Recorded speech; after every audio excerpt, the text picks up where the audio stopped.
Assalamualaikum warahmatullahi wabarakatuh. Nama saya Zakaria Lifatur Rahman dari kelas 8B. Saya akan membawakan kultum Ramadan dengan tema sejarah-sejarah Islam, lebih tepatnya kisah Khulafaur Rasyidin.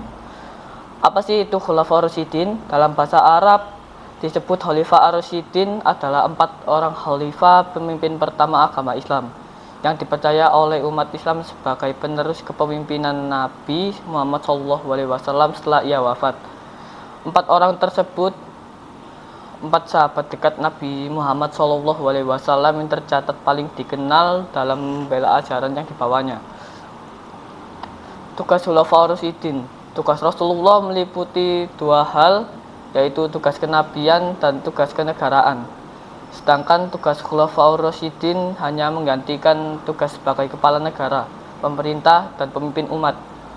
Berikut adalah 4 sahabat yang menjadi Khulafaur Rasyidin. Yang pertama Abu Bakar As-Siddiq, yang kedua Umar bin Khattab, yang ketiga Utsman bin Affan, dan yang keempat Ali bin Abi Thalib. Yang pertama ada Abu Bakar As-Siddiq, adalah khalifah pertama sesudah wafatnya Rasulullah SAW.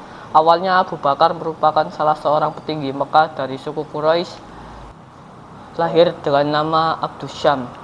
Abu Bakar adalah gelar yang diberikan masyarakat muslim kepadanya. Nama aslinya adalah Abdullah bin Abi Quhafah. Nama Abu Bakar diberikan oleh Nabi Muhammad setelah ia masuk Islam dan merupakan salah satu dari as-sabiqunal awwalun, yaitu golongan orang-orang yang pertama kali masuk Islam. Ia diberi gelar As-Siddiq yang berarti yang terpercaya karena dia orang pertama yang mempercayai adanya peristiwa Isra Mi'raj. Abu Bakar juga diberi julukan Al-Atiq yang artinya yang terbebas. Julukan tersebut diberikan karena keindahan wajahnya dan karena Nabi Muhammad SAW pernah bersabda, "Engkau adalah hamba yang dibebaskan Allah dari api neraka." Selanjutnya saya akan menjelaskan masa kekhalifahan Abu Bakar As-Siddiq. Abu Bakar As-Siddiq menjadi khalifah selama 2 tahun, pada tahun 632 sampai 634 Masehi. Banyak kemajuan bagi umat Islam selama masa pemerintahannya yang singkat itu, yaitu memperluas daerah kekuasaan Islam ke Bizantium. Banyak tantangan yang dihadapi di awal pemerintahannya. Di dalam negeri, suku-suku bangsa Arab tidak mau tunduk lagi kepada pemerintahan Madinah sepeninggal Nabi Muhammad SAW. Karena mereka beranggapan bahwa perjanjian yang dibuat dengan Nabi Muhammad dengan sendirinya batal setelah Nabi SAW wafat.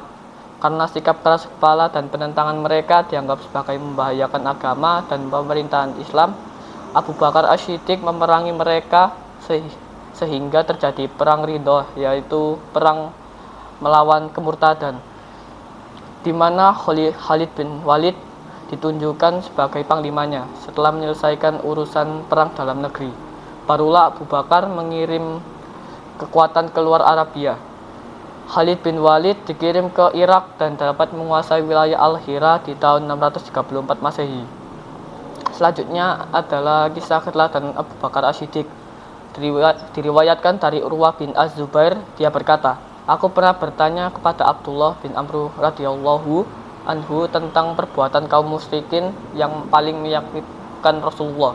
Maka dia berkata, aku pernah melihat Utbah bin Abi Mu'id mendatangi Nabi SAW yang sedang sholat. Maka tiba-tiba Utbah melilit leher Nabi dengan sorban miliknya dan mencekiknya keras-kerasnya. Kemudian datanglah Abu Bakar membelanya dan melepaskan ikatan tersebut sambil berkata, Apakah kamu akan membunuh seorang laki-laki karena ia menyatakan Robku ialah Allah, padahal dia telah datang kepadamu dengan membawa keterangan dari Rabbmu? Hadis riwayat Al-Mu'min. Selanjutnya ada kisah sejarah Umar bin Khattab. Umar bin Khattab adalah khalifah yang kedua sesudah Nabi SAW wafat. Pengangkatan Umar menjadi khalifah adalah berdasarkan surat wasiat yang ditinggalkan oleh Abu Bakar. Ketika Abu Bakar sakit dan ajalnya sudah dekat, ia bermusyawarah dengan para pemuka sahabat, kemudian mengangkat Umar bin Khattab sebagai penggantinya dengan maksud untuk mencegah kemungkinan terjadinya perselisihan dan perpecahan di kalangan umat Islam. Selanjutnya masa kekhalifahan Umar bin Khattab. Di zaman Umar, gelombang ekspansi atau perluasan daerah kekuasaan pertama terjadi di ibu kota Syria, Damaskus, jatuh tahun 635 Masehi, dan setahun kemudian setelah tentara Bizantium kalah, dia pertempuran Yarmouk. Seluruh daerah Syria jatuh ke bawah kekuasaan Islam dengan Syria sebagai basis. Karena perluasan daerah terjadi dengan cepat, Umar segera mengatur administrasi negara dengan mencontoh administrasi yang sudah berkembang terutama di Persia. Administrasi pemerintah diatur menjadi 8 wilayah: Provinsi Makkah, Madinah, Syria, Jazirah Basrah, Kufa, Palestina, dan Mesir. Beberapa departemen yang dipandang perlu didirikan pada masanya mulai diatur dan diterbitkan sistem pembayaran gaji. Pengadilan didirikan dalam rangka memisahkan lembaga yudikatif dan eksekutif. Selama menjadi khalifah, Umar dikenal dari gaya hidupnya yang sederhana. Umar memerintah selama 10 tahun dari tanggal 13 sampai 23 Hijriah, atau lebih tepatnya 634 sampai 644 Masehi.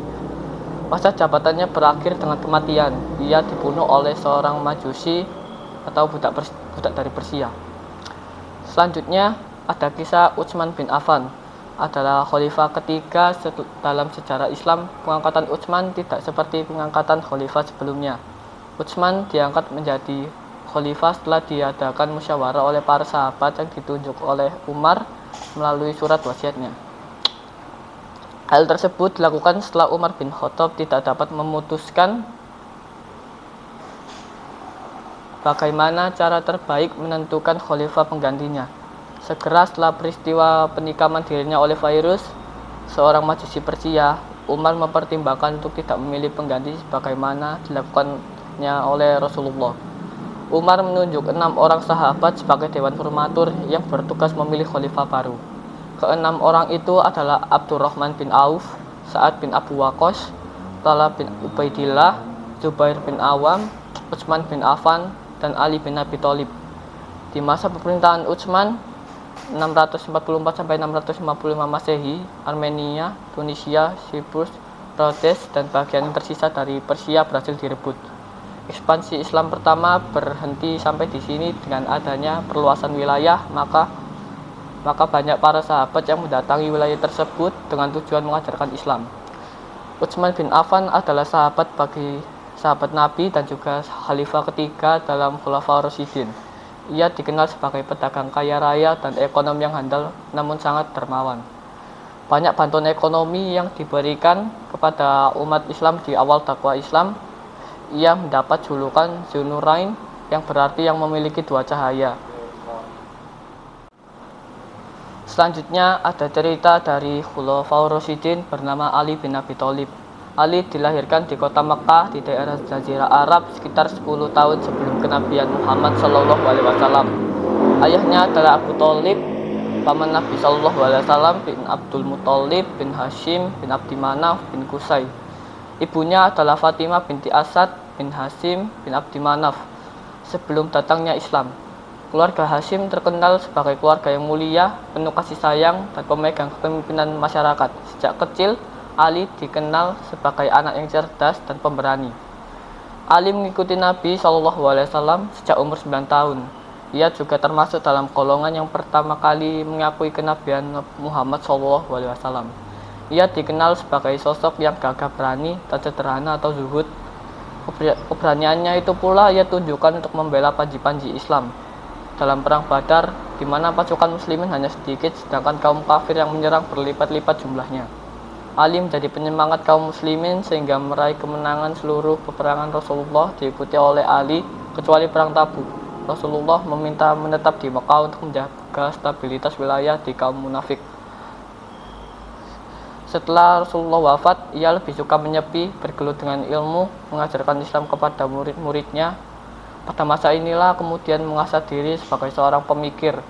Keperkasaannya dan keberaniannya yang banyak dia kagumi oleh telah berubah menjadi sosok yang identik dengan ilmu.